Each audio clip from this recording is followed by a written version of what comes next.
Olá, alunos do IBET. Para quem não me conhece, eu sou o professor Marcelo Signorini, sou professor aqui do IBET de São José do Rio Preto.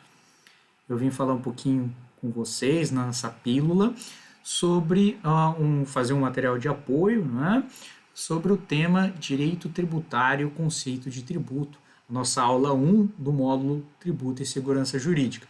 Agradeço a oportunidade, a professora Priscila de Souza e a professora Neiva Bailon pelo convite e gostaria de falar um pouquinho para vocês, né, para aqueles que estão chegando, sejam muito bem-vindos. O IBET realmente é um curso diferenciado que faz e fará, né, diferença na sua carreira, né, realmente faz com que o aluno saia como um verdadeiro especialista e consiga trabalhar com situações cotidianas do direito tributário. Tá? Eu mesmo fui aluno do IBET, participar dessa família é uma grande honra, eu fiz muitas amizades, muitas portas se abriram, né, e eu devo muito a esse curso do IBET, né, que abre portas e transforma, né, transforma nossa forma de trabalhar com o direito tributário. Né? Não é raro, né, que vocês tenham, posso até já ouvido essa história, que algumas entrevistas, né, de emprego, ou seja, ou de mestrado, alguma coisa nesse sentido, a primeira pergunta sempre vem no sentido de que você já fez IBET, né? Então com certeza vocês estão no caminho certo. Senhores, sem mais delongas, né, eu gostaria de mencionar aqui para vocês, né, que definir, né, conceito de tributo e do próprio direito tributário não é uma tarefa fácil, né? Da mesma forma, a gente tem que lidar com esse tema com muita atenção, porque ele interfere diretamente em todas as consequências jurídicas desse sistema, né, chamado de direito tributário, e é imprescindível para que a gente compreenda alguns institutos. Né? Veja que esse conceito, né, da própria disciplina e do tributo, eles são ponto de partida para a gente entender diversos outros institutos, seja um lançamento, seja uma isenção, ou mesmo, sei lá, uma compensação, né, de tributos, e entender, né, como é que a Constituição faz com que tenha essa ligação com o direito tributário. Veja, a partir desses conceitos, é importante, inclusive, para nós entendermos, né, quais são as limitações, né, da própria reforma tributária que tanto se fala aí no dia a dia. Né? Então, veja, esse tema, né, é algo importante, tanto é que o professor Edivaldo Brito, inclusive, ele defendeu sua tese de doutorado, o conceito de tributo, na USP, né, com esse intuito. E não raro vocês irão se deparar também no dia a dia, se já não tiver esse contato, né, com alguns, né, seja um fundo de garantia, seja uma taxa de marinha, aqueles incentivos de PVA que nós temos em diversos estados, né, aqueles descontos de não infrator, ou mesmo um IPTU progressivo. Né, essas situações cotidianas, nós teremos que partir, né, para melhor compreensão, nós temos que compreender esses conceitos. Veja que o professor Paulo de Barros Carvalho, lá em seu livro Direito Tributário, Linguagem e Método, ele traz, né, com muita propriedade, né, que para nós estudarmos algo, nós temos que adotar um método. Né? Existem vários métodos, uma multiplicidade deles, né? Mas, veja, a escolha desse método ele interfere no nosso resultado. Né? Então, eu vou utilizar diversos procedimentos, isso em qualquer área da ciência, né? E aí o nosso resultado está diretamente interligado com isso. Então, veja que para a gente potencializar essa nossa investigação, né, nos termos que o professor Paulo utiliza para fazer essa ligação, essa costura, né? Essa costura de conceitos fundamentais para a gente descobrir o conteúdo semântico daquelas palavras, daqueles termos que os especialistas utilizam, né? Elas são importantíssimas, né? Até em razão dos limites da nossa cultura, né? E com essa observação e esse aprofundamento nesses termos, né, nós podemos aplicar o direito tributário com muito mais precisão no nosso dia a dia. Então, veja, é claro que o direito tributário, meus caros, ele tem todo um conteúdo histórico, né? Você pode voltar ao tempo lá até como um contexto, né? Um contexto bíblico lá que você viu, né? Que isso existe, né? O cobrar tributo existe sempre, né?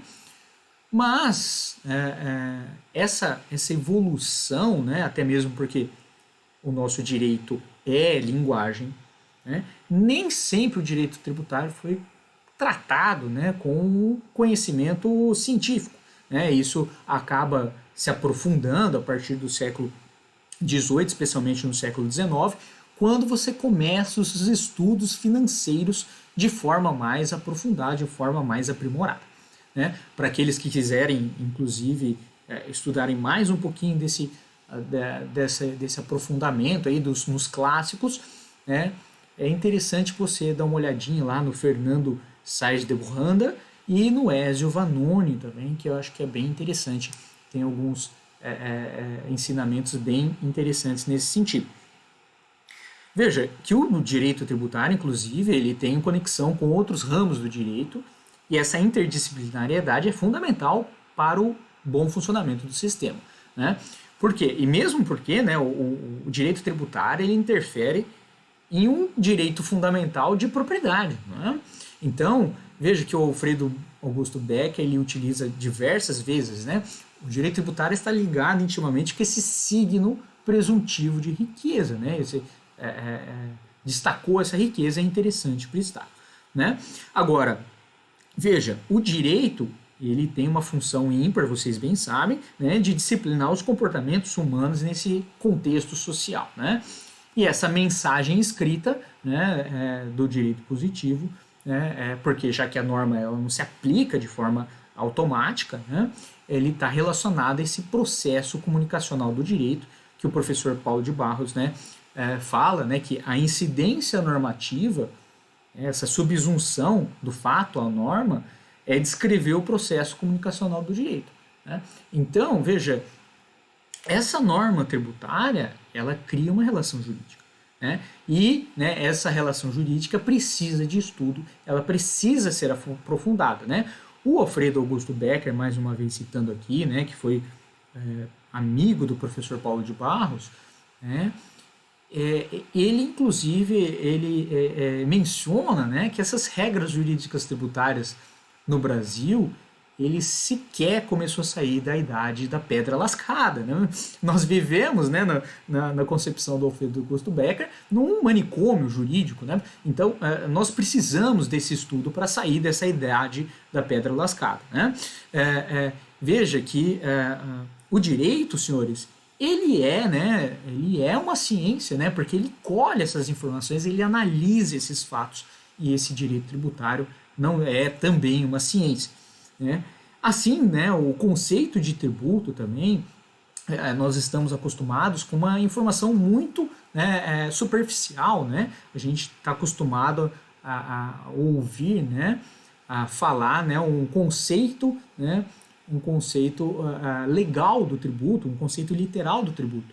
Mas nós temos que ter consciência que esse termo ele tem uma plurissignificação, né? E entender essa plurissignificação em compreender melhor a aplicação dessa ciência, né? O professor Paulo de Barros ele menciona, né, que pelo menos existem 6 acepções jurídicas do vocábulo tributo, né? Eu posso ter uma quantia de dinheiro, né? Eu posso ter um dever jurídico do sujeito passivo de pagar o tributo, Né? Eu tenho uma prestação, um direito subjetivo do sujeito ativo cobrar esse tributo. Eu tenho um sinônimo de relação jurídica tributária. Eu tenho uma acepção de norma jurídica tributária. E eu tenho uma norma, um fato e relação jurídica, tudo ao mesmo tempo. Tá? Isso aí, só essa última acepção estaria bem próximo do artigo 3º. Veja que o professor Souto-Maior Borges, inclusive, ele registra uma 7ª ainda concepção, que seria um tributo como processo de positivação, né, dentro desse cadeia de normas, e começando lá no direito constitucional, na atribuição de competências, até chegando, né, passando pela regra matriz de incidência e, né, nessa prestação pecuniária. É claro, né, que o Geraldo Ataliba, lá no livro de hipótese de incidência tributária, ele tem uma concepção mais sucinta, né? Um conceito mais básico, né? Como sendo o tributo como aquele instituto central, né, do direito tributário, que afastando da sanção de ato ilícito. Tá?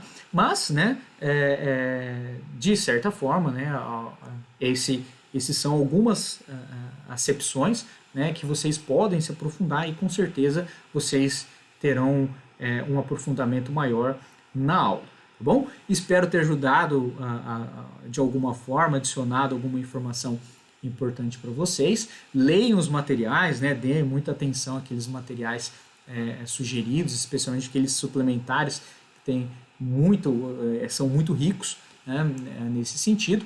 E agradeço, né, a oportunidade, agradeço a atenção de vocês, desejo umas boas-vindas a vocês, aqueles que já estão no curso, um bom retorno. Desejo uma grande aula para vocês e um semestre com muito aprendizado. Tá joia? Muito obrigado, até a próxima. Tchau, tchau.